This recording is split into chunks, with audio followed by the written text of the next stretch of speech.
বারাকাতুহু। আলহামদুলিল্লাহ ওয়াসসালাতু ওয়াসসালামু আলা রাসূলিল্লাহ ওয়া বা'দ।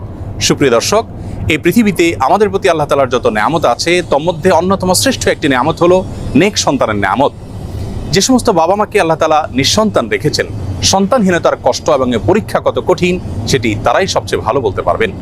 আজ আমরা কোরআন এবং হাদিস থেকে এমন 5টি আমলের কথা শেয়ার করতে চাই যে আমলগুলোর মাধ্যমে আমরা শুধুমাত্র সন্তানই নয় বরং নেক সন্তান লাভ করব ইনশাআল্লাহ বিইذنিল্লাহ।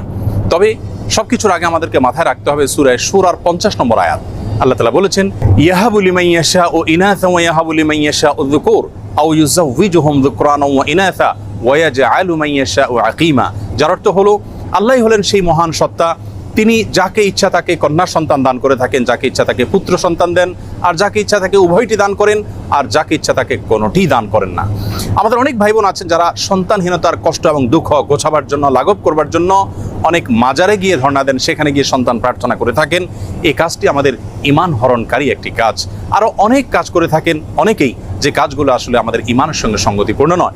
এজন্য সর্বপ্রথম মাথায় রাখতে হবে যে সন্তানহীনতার কষ্ট এবং দুঃখ এটি ঘোচাবার জন্য, সন্তান লাভের জন্য, অনেক সন্তানের জন্য শুধুমাত্র আল্লাহ তাআলার কাছে আমাদেরকে প্রার্থনা করতে হবে। আল্লাহ তাআলার দুজন নবী জাকারিয়া এবং ইব্রাহিম আলাইহিস সালাতু ওয়াস সালাম, তারা উভয় আল্লাহ রাব্বুল আলামিনের কাছে এমন একটা বয়সে এসে সন্তান এর প্রার্থনা করেছেন যখন সন্তান হওয়ার কথা নয়। আল্লাহ তাআলা তাদেরকে সেই সময়ে সন্তান দিয়েছিলেন এবং কোরআনে কারিমে তাদের সেই দোয়ার ফরম্যাট উল্লেখ করে দিয়েছেন। আমরা যদি সেই ফরম্যাটের দোয়া আল্লাহ তাআলার কাছে অনবরত পেশ করতে থাকি, নিবেদন করতে থাকি, ইনশাআল্লাহ সন্তানহীনতার কষ্ট এবং দুঃখ আমাদেরও দূর হবে এবং নেক সন্তান আমরা লাভ করতে পারবো ইনশাআল্লাহ বিইذনিল্লাহ। সন্তান লাভের জন্য জাকারিয়া আলাইহিস সালামের দুটি দোয়া কোরআনে কারিমে উল্লেখ হয়েছে।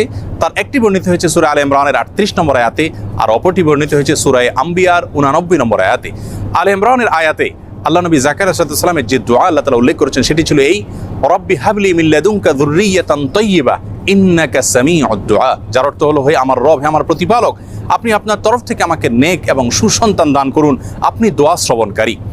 তার অপর যে দোয়াটি সূরা আম্বিয়াতে বর্ণিত হয়েছে সেটি ছিল অত্যন্ত মর্মস্পর্শী এবং হৃদয়গ্রাহী। সেই দোয়ার ভাষ্য ছিল এই, রব্বি লা তাযারনি ফারদা ওয়া আনতা খায়রুল ওয়ারিসিন। যার অর্থ হলো, হে আমার প্রতিপালক, হে আমার রব, আপনি আমাকে একা ছেড়ে দিবেন না, অর্থাৎ নিঃসন্তান আমাকে রাখবেন না, আপনি তো সর্বোত্তম ওয়ারিস দানকারী। আল্লাহ নবী ইব্রাহিম আলাইহিস সালাম আল্লাহর কাছে সন্তান চেয়ে যে দোয়া করেছেন কোরআনে কারিমে, সেটি আল্লাহ তাআলা উল্লেখ করেছেন ছোট্ট একটি দোয়া। সূরা সাফফাতের 100 নম্বর আয়াতে দোয়াটি বর্ণিত হয়েছে। সে দোয়ার ভাষ্য ছিল এই, রব্বি হাবলি মিনাস সলিহিন। যার অর্থ হলো, হে আল্লাহ, আপনি আমাকে নেক সন্তান দান করুন। এর মাধ্যমে তিনি আল্লাহ তাআলার তরফ থেকে ইসমাঈল আলাইহিস সালামের মতো নেক সন্তান লাভ করেছিলেন।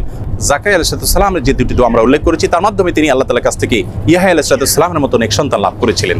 প্রিয় দর্শক, তাহলে নেক সন্তান লাভের জন্য দুজন নবী থেকে 3টি দোয়া আমরা শিখলাম, জানলাম। সেই দোয়াগুলো আমরা যে কোনো সময় বেশি বেশি করে পাঠ করতে থাকবো ইনশাআল্লাহ।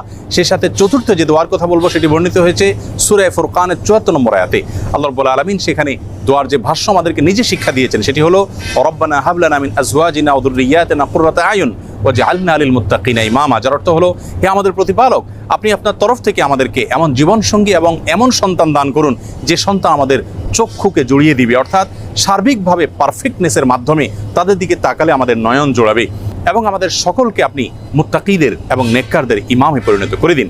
সেই সাথে সহবাসের সময় নবী আলাইহিস সালাম যে দোয়া শিক্ষা দিয়েছেন সেই দোয়া পাঠ করার মাধ্যমেও আল্লাহ তাআলার কাছে নেক সন্তান আশা করবেন এবং প্রার্থনা করবেন।